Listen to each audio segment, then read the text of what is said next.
Assalamualaikum warahmatullahi wabarakatuh. Alhamdulillahirabbil alamin wassalatu wassalamu ala asrofil anbiya'i wal mursalin sayyidina wa maulana Muhammadin wa ala alihi wa sahbihi ajmain, amma ba'du.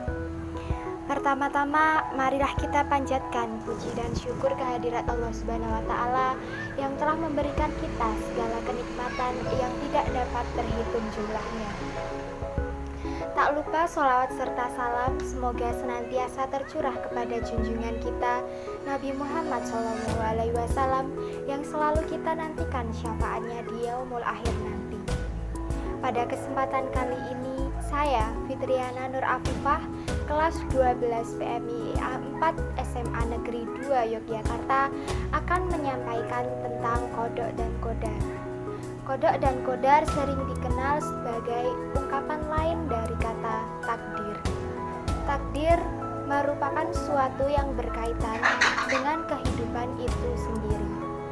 Hukum dari takdir bersinggungan dengan sebab dan akibat yang saling mempengaruhi terhadap hasil akhir.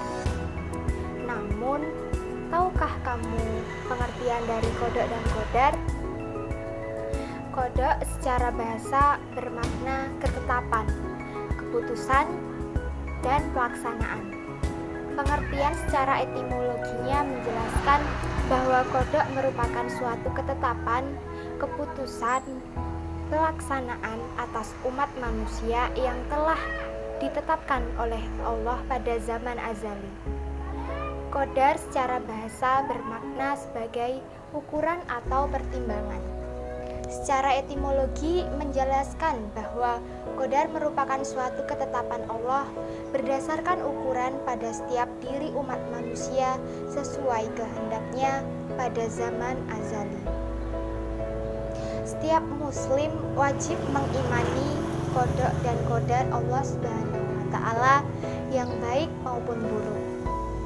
Pengertian iman kepada kodok dan kodar sendiri yakni percaya dan yakin dengan sepenuh hati bahwa Allah Subhanahu wa taala telah menentukan segala sesuatu bagi makhluknya. Iman kepada kodok dan kodar meliputi 4 prinsip sebagai berikut.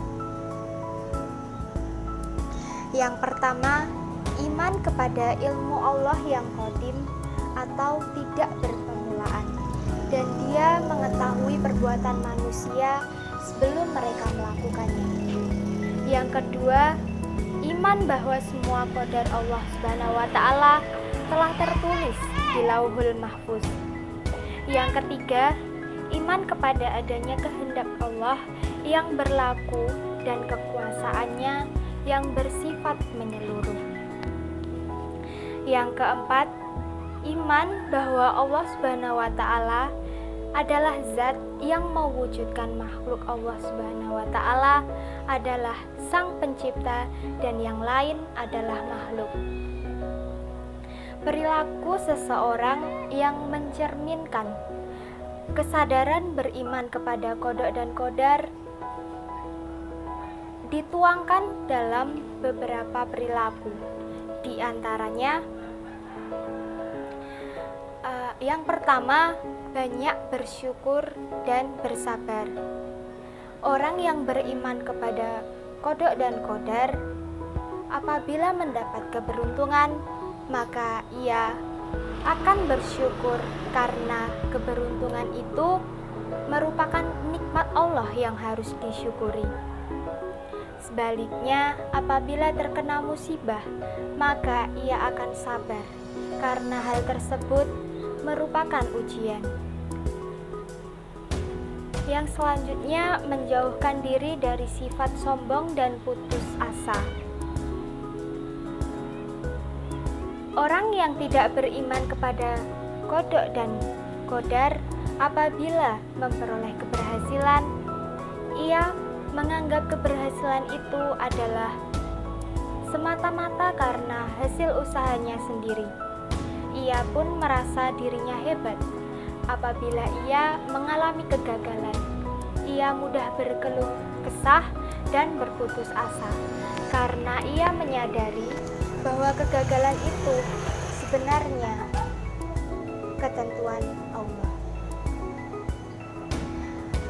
Yang selanjutnya, bersikap optimis dan giat bekerja. Manusia tidak mengetahui takdir apa yang terjadi pada dirinya. Semua orang tentu menginginkan bernasib baik dan beruntung. Oleh sebab itu, orang yang beriman kepada qada dan qadar senantiasa optimis dan giat bekerja untuk meraih kebahagiaan dan keberhasilan itu. Selalu tenang jiwanya. Orang yang beriman kepada qada dan qadar senantiasa tenang hidupnya, sebab ia selalu senang atas apa yang ditentukan oleh Allah dan tidak khawatir secara berlebihan. Jadi, nasib manusia telah ditentukan Allah Subhanahu wa Ta'ala sejak sebelum manusia dilahirkan. Walaupun setiap manusia telah ditentukan nasibnya, tidak berarti bahwa manusia hanya tinggal diam menunggu nasib tanpa berusaha atau ikhtiar. Manusia tetap berkewajiban untuk berusaha, sebab keberhasilan tidak datang dengan sendirinya. Sekian yang dapat saya sampaikan pada kesempatan kali ini. Semoga dapat bermanfaat bagi kita semua. Atas perhatian Anda, mohon maaf apabila ada kesalahan dari saya yang tidak luput dari lupa, salah, dan dosa. Wassalamualaikum warahmatullahi wabarakatuh.